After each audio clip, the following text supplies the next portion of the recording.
Indonesia memasuki era tatanan baru atau new normal dalam menghadapi wabah corona. Pemerintah memberi sejumlah kelonggaran setelah sempat berlaku pembatasan sosial berskala besar PSBB. Jalan-jalan yang sempat lengang saat PSBB, belakangan ini kembali ramai. Kepadatan mulai terlihat di sana-sini.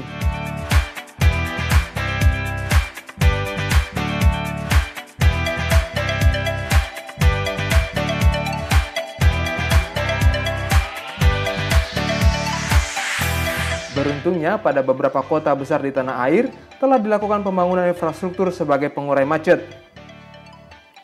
Pada hari ulang tahunnya yang ke-348, Provinsi Sulawesi Selatan mendapatkan persembahan khusus dari Kementerian Pekerjaan Umum dan Perumahan Rakyat (PUPR), Direktorat Jenderal Bina Marga, yakni bangunan underpass Simpang Mandai, Kota Makassar.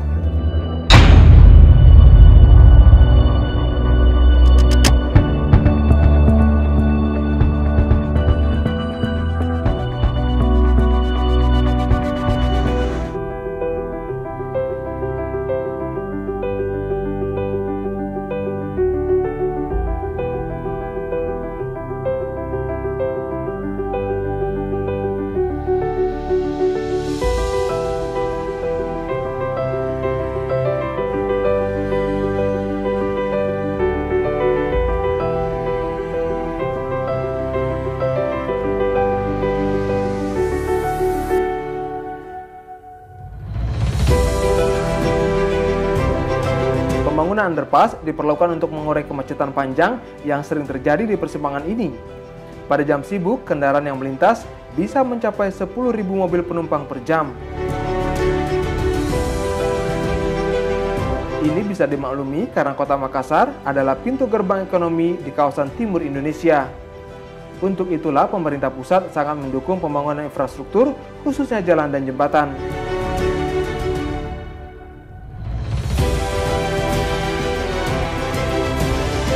Pembangunan underpass menelan biaya sekitar Rp169 miliar. Dana ini berasal dari anggaran pendapatan belanja negara APBN multi-years tahun anggaran 2015 hingga 2017 dengan kontraktor pelaksana PT Adikarya dan PT Wijaya Karya.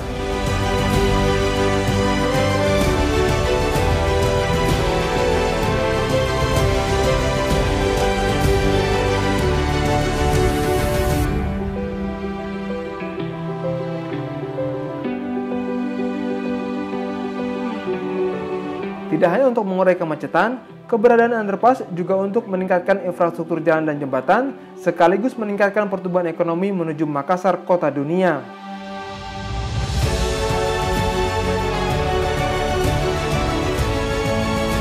Pada hari biasa, Simpang Mandai merupakan salah satu titik macet paling parah di kawasan metropolitan Maminasata atau Makassar, Maros, Sungguh Minasa, dan Takalar. Karena merupakan titik pertemuan arus lalu lintas ekonomi regional dari Makassar, Maros, Parepare maupun lalu lintas keluar masuk Bandara Sultan Hasanuddin. Underpass ini memiliki panjang keseluruhan 1.050 meter, konstruksi terowongan sepanjang 110 meter, dan lebar 2 kali 9 meter.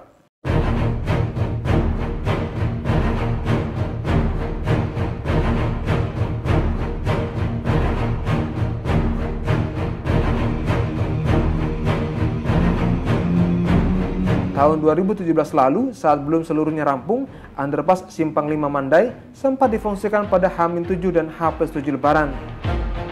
Hal ini untuk mengatasi kemacetan pada saat arus mudik dan arus balik Lebaran berlangsung. Pembukaan underpass dilakukan Menteri Pekerjaan Umum dan Perumahan Rakyat (PUPR) Basuki Hadimulyono bersama Gubernur Sulawesi Selatan ketika itu Syahrul Yassin Limpo.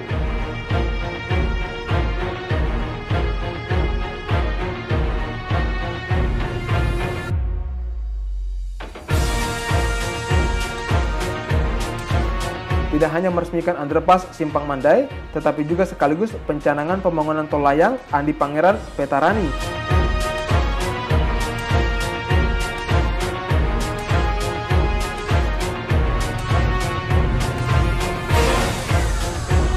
Untuk tol Petarani ini, saya ingin menyampaikan kepada PT BNN untuk segera kita lakukan pelaksanaan pekerjaannya. Saya kira kalau nggak ada masalah pembebasan lahan, saya kira konstruksi bisa kita lakukan secepat-cepatnya. Dan karena ini di perkotaan, moto kami di Kementerian PUPR itu kerja 24 jam, ya minimum 2 shift, apalagi di perkotaan. Ya, jangan sampai ada Sabtu Minggu tidak ada orang kerja.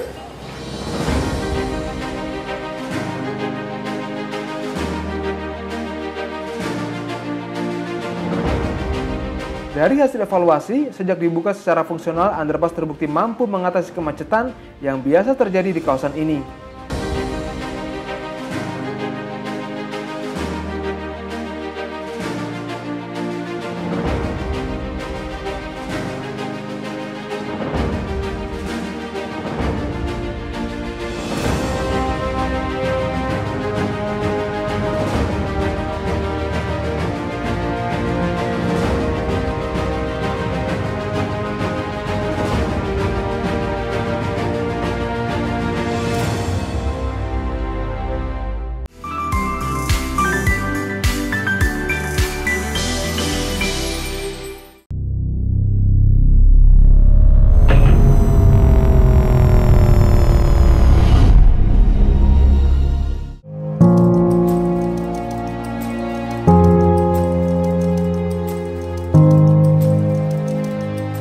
Bagaimana wajah Indonesia beberapa tahun ke depan?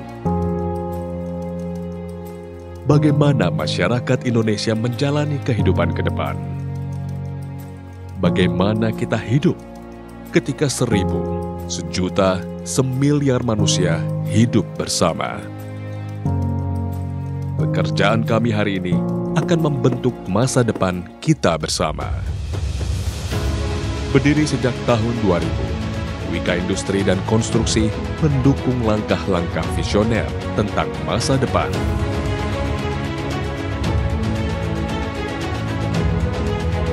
Kami bekerja dengan mereka yang peduli dengan infrastruktur, merubah wajah pembangunan, membuat gerak masyarakat menjadi dinamis.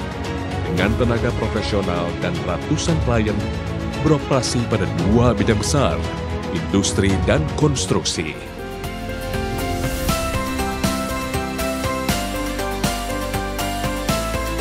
Kami melayani kebutuhan Anda pada fabrikasi baja,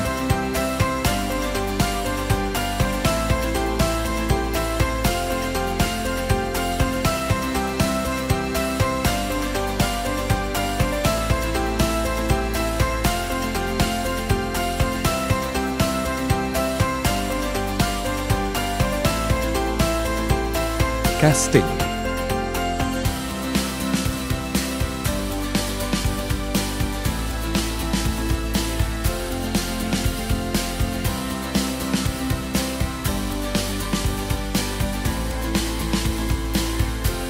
plastik,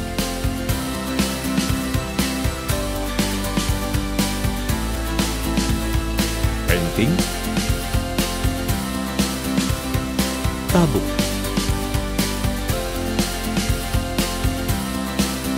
anoda, industrial plant, oil dan gas. Kami beroperasi di semua daerah di Indonesia, bahkan di tempat yang paling sulit dijangkau sekalipun. Organisasi kami berpegang teguh pada kepercayaan, komitmen, dedikasi, kualitas,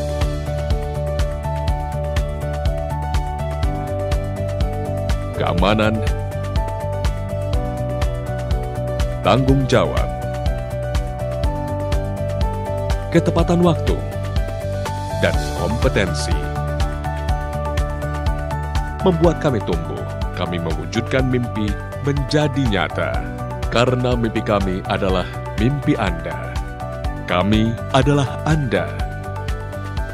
Anda adalah kami. From the best one, for the best one. Kepercayaan Anda adalah kekuatan kami. Wika Industri dan Konstruksi. Growing on trust.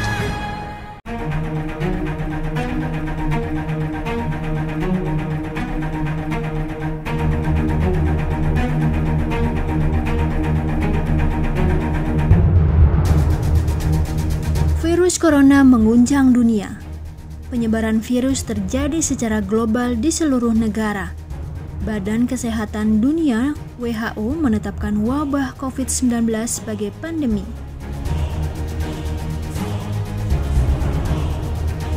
Maret 2020, warga Indonesia terpapar virus COVID-19. Kini ribuan orang merenggang nyawa. Para peneliti tengah berjibaku menemukan antivirus, tapi memang bukan pekerjaan mudah.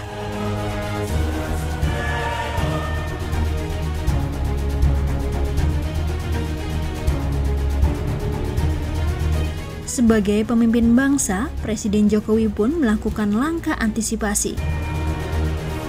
Sejumlah revitalisasi dan kebijakan darurat dirancang Presiden Jokowi untuk menanggulangi wabah COVID-19. Simak informasinya di program Pojok Presiden episode Corona, hanya di PUPR TV.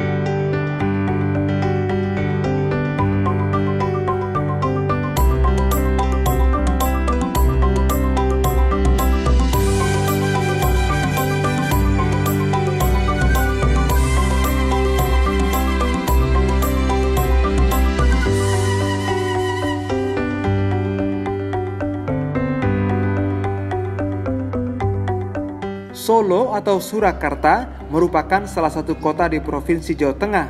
Kota ini terletak pada jalur strategis yang mempertemukan jalur dari arah Jakarta, Yogyakarta, dan Semarang untuk menuju ke arah timur Surabaya, Bali, dan sebaliknya. Sejak tahun 1998, perkembangan ekonomi dari tahun ke tahun kota ini terus meningkat.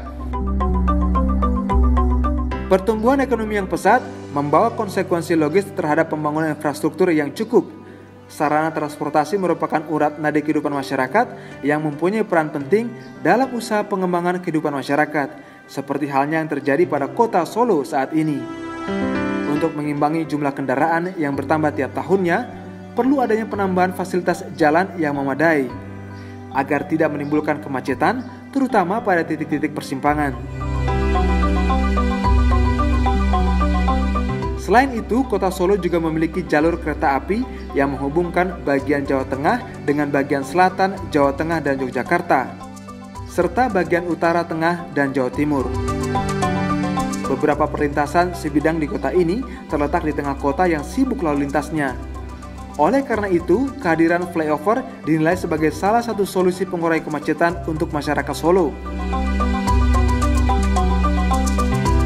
Untuk mengatasi kemacetan pada perlintasan sebidang di Jalan Dr. Muwardi, Kementerian PUPR membangun flyover Manahan sepanjang 600 meter. Flyover dengan lebar 9 meter ini berlokasi cukup dekat dengan Stadion Manahan. Dana untuk membangun flyover didapat dari dana APBN sebesar 43 miliar rupiah. Alasan dari pembangunan flyover ini adalah untuk meniadakan atau mengeliminasi perlintasan sebidang dengan kereta api. Dimana kalau dari data-data perlintasan kereta api dalam satu hari di FO Manahan ini bisa sampai 170 kali dalam satu hari. Sehingga kalau pagi hari itu bisa 15 menit kereta itu akan lewat. Pembangunan flyover Manahan dilakukan Balai Besar Pelaksanaan Jalan Nasional BBPJN 7 Ditjen Bina Marga bekerja sama dengan Pusat Penelitian Jalan dan Jembatan Pusjatan Balitbang PUPR. Flyover Manahan ini dibangun menggunakan teknologi Corrugated Mortar Busa Pusjatan CMP. Teknologi ini merupakan pengembangan teknologi timunan ringan mortar busa dengan struktur baja bergelombang. Kelebihan CMP adalah masa konstruksi yang 50% lebih cepat dibanding konstruksi beton.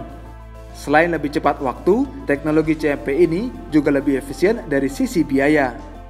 Flyover Manahan Solo juga dipercantik dengan mural yang indah, seniman asal Solo Irul Hidayat menghiasi flyover ini dengan gambar tokoh wayang, ornamen kekinian, dan tema olahraga. Dinding flyover Manahan bagian barat ada juga mural figur Rasma, Dewi Sinta, Rahwana, dan Hanoman. Sedangkan di sisi dinding sebelah timur dihiasi mural figur Pandawa, gambar Yudhistira, Bima, Arjuna, Nakula, dan Sadewa yang gagah menghiasi flyover Manahan sebelah timur. Tak ketinggalan ada pula gambar Gatot Kaca dan Hadimbi yang turut meramaikan dinding flyover tersebut.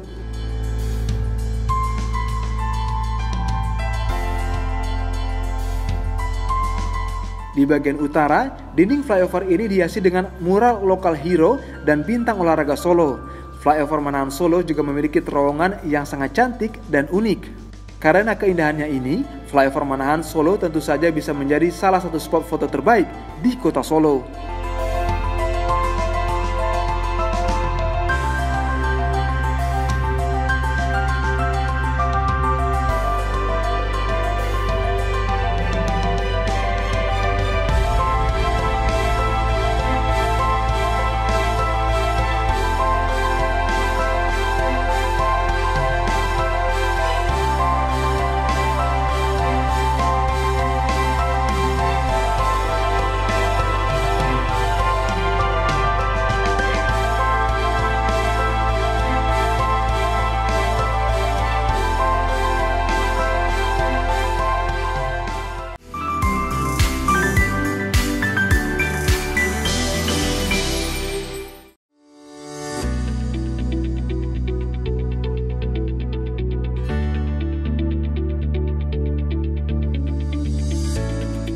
Pusair adalah salah satu dari 4 institusi penelitian dan pengembangan di bawah Kementerian Pekerjaan Umum dan Perumahan Rakyat.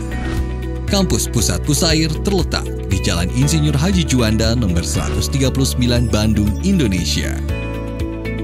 Kampus Pusat Pusair terdiri dari 4 bangunan dengan fungsi yang berbeda. Bangunan utama berfungsi melaksanakan pengelolaan yang terbagi menjadi 4 tata bidang. Selain bangunan utama, terdapat 3 balai penunjang dengan laboratorium khusus yang terdiri dari Balai Hidrologi dan Tata Air,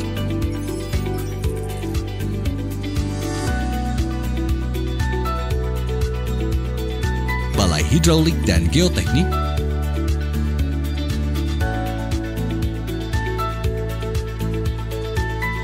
serta Balai Lingkungan Keairan.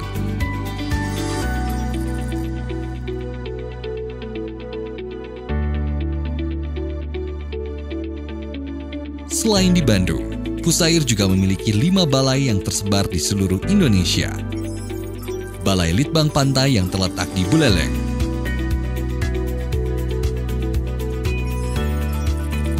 Balai Litbang Rawa yang terletak di Banjarmasin, Balai Litbang Sungai yang terletak di Surakarta,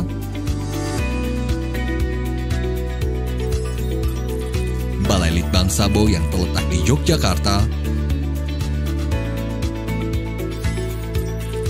dan Balai Litbang Irigasi yang terletak di Bekasi. Tugas utama Pusair adalah melaksanakan penelitian dan pengembangan di bidang sumber daya air. Fungsi Pusair adalah melaksanakan implementasi teknologi, uji laboratorium dan lapangan, evaluasi, standar dan pedoman, kerjasama dan pengelolaan dan edukasi. Pusair menghasilkan produk unggulan dalam bidang sumber daya air yang digunakan oleh pemerintah, perusahaan dan masyarakat untuk meningkatkan kualitas hidup. Produk unggulan Pusair 2017 adalah cleaning saluran irigasi yang memberikan efisiensi terhadap saluran irigasi, Saboda Mikromodular yang mengurangi angkutan sedimen dari darat ke sungai, blok beton terkunci yang berfungsi sebagai pelindung struktur terhadap gerusan air. Pusair selalu berdedikasi sebagai pionir pembangunan sumber daya air untuk kesejahteraan bangsa Indonesia yang bersinergi dengan agenda prioritas Nawacita.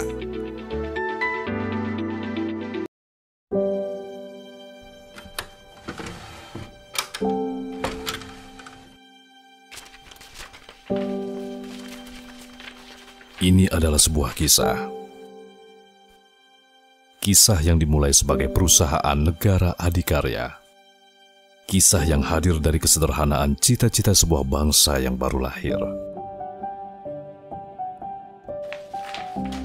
Ini adalah sebuah kisah keberanian. Keberanian para pendahulu untuk memulai. Keberanian untuk mengucurkan keringat demi keberlangsungan bangsa. Perwujudan integritas untuk negeri yang berkualitas. Ini adalah kisah pengabdian. Kisah pengabdian di sebuah negeri yang maha luas. Kisah di mana setiap pelosok adalah milik bersama. Setiap individu adalah keluarga bersama. Setiap kebutuhan adalah tanggung jawab bersama. Ini adalah sebuah kebanggaan. Kebanggaan atas karya besar yang tak mengenal batas-batas. Kebanggaan untuk menggapai negeri-negeri. Sebuah seruan lantang bahwa kita adalah bagian penting peradaban dunia.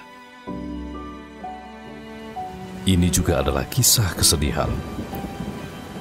Kesedihan di saat jatuh dan gagal. Kesedihan di saat roda berputar dan menghujam tanah. Hingga poros semangat mengantarnya kembali ke masa kebangkitan. Ini adalah kisah kebangkitan, di mana luka mulai mengering dan kaki semakin kokoh, di mana tangan semakin kuat untuk menggenggam dunia. Ini adalah semangat. Semangat 6 dekade yang terus mengalir di tubuh kami. Semangat untuk mengabdi dan berinovasi. Semangat untuk terus berjalan bersama di negeri ini. Semangat yang meyakini bahwa kebersamaan dan kekeluargaan adalah cara terbaik untuk terus berlari. Ini adalah kisah kami. Ini adalah Adi.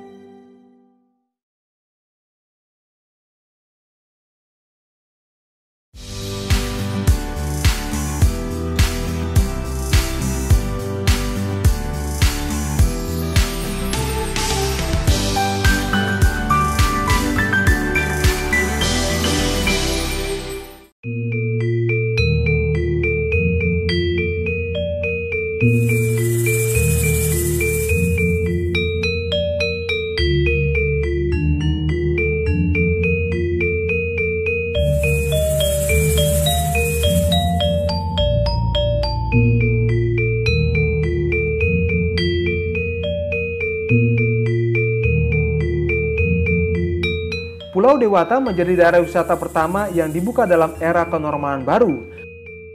Kelonggaran arus lalu lintas akan segera berganti dengan pemandangan biasa, yakni kesibukan kegiatan ekonomi pariwisata yang menjadi pemandangan lumrah di Bali.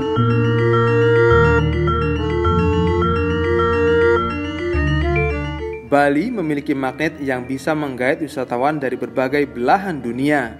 Berkali-kali Bali mendapatkan predikat destinasi wisata terbaik. Termutakhir tahun 2019 dinobatkan sebagai salah satu pulau dan kota terbaik di dunia versi majalah wisata asal Amerika Serikat Travel and Leisure.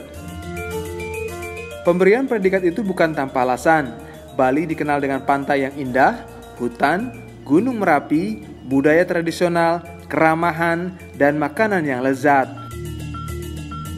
Jumlah wisatawan terus meningkat tiap tahunnya, membuat kepadatan lalu lintas terutama di jalan-jalan utama tak bisa dihindari. Seperti di Bundaran Tugu Ngurah Rai, Kabupaten Badung, yang merupakan akses utama menuju bandara. Setiap harinya tidak kurang 5.000 kendaraan roda 2 maupun 4 melintas di jalan ini. Untuk mengatasi hal ini, Kementerian Pekerjaan Umum dan Perumahan Rakyat (PUPR) melalui Balai Besar Pelaksanaan Jalan Nasional 8 membangun underpass Simpang Tugu Ngurah Rai. Adapun tujuan utama pembangunan underpass Simpang Tugu Ngurah Rai yaitu untuk mengatasi kemacetan yang selama ini terjadi di underpass Simpang Tugu Ngurah Rai, di mana underpass Simpang Tugu Ngurah Rai ini mempertemukan antara ruas menuju ke Bandara Ngurah Rai, menuju ke Jalan Tol Bali Mandara, dan akses utama menuju pariwisata Nusa Dua Denpasar. Underpass Simpang Tugu Ngurah Rai Bali dibangun sejak September 2017, menghabiskan dana sekitar 168,3 miliar rupiah, memiliki panjang 712 meter, lebar 17 meter, dan tinggi 5,2 meter. Metode pengerjaannya menggunakan scan pile atau penanaman dinding penahan tanah agar stabil. Selain pembangunan underpass, pelebaran jalan juga dilakukan di sisi utara dari arah Denpasar serta dari arah Nusa Dua. Demi memenuhi target pekerjaan, di sisi selatan terpaksa dikerjakan pada tengah malam. Ini dilakukan agar tidak mengganggu arus penerbangan karena lokasi proyek berdekatan dengan arah runway Bandara Internasional Ngurah Rai.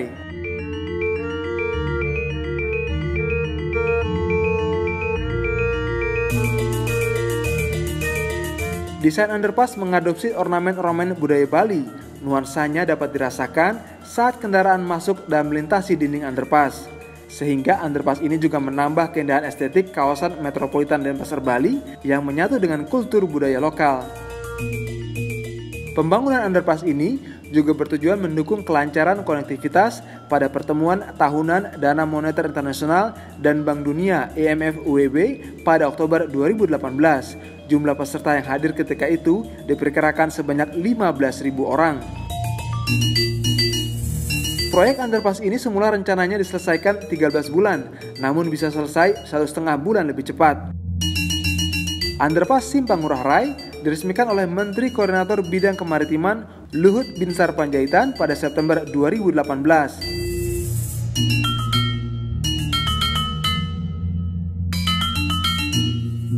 Turut hadir pula Gubernur Bali Iwayan Koster dan Dirjen Bina Marga Sugiartanto mewakili Menteri Pekerjaan Umum dan Perumahan Rakyat Basuki Hadimulyono.